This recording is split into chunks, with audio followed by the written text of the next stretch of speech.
Сега трябва да дозираме 8% зейти или 40 грама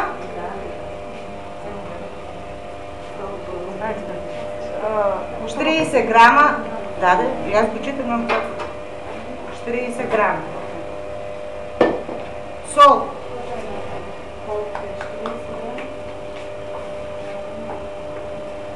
сол 2% или 10 грама. Да. Да.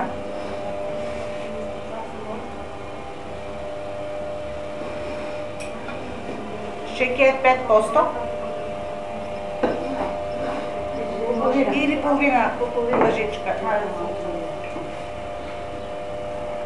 И адетив половина лъжичка.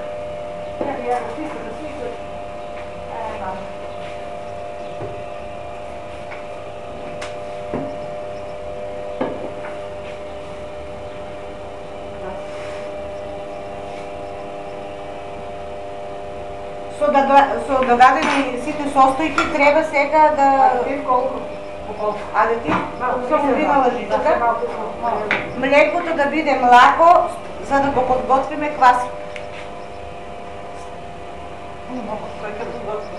Айде, смирите квас.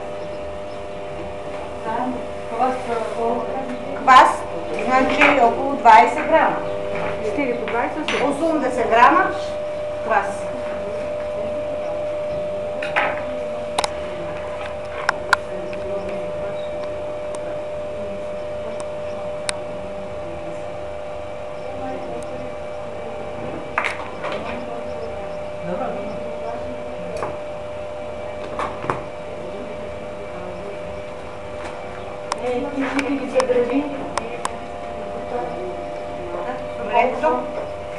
Млеко, со млеко.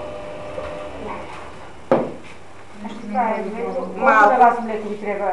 По 250 грама, значи на всеко се дозира. Трябва кило. Кило, по-правилно.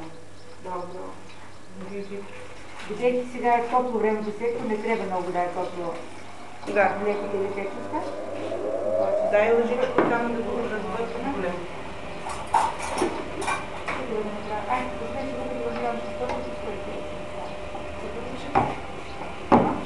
Вътре лъжат?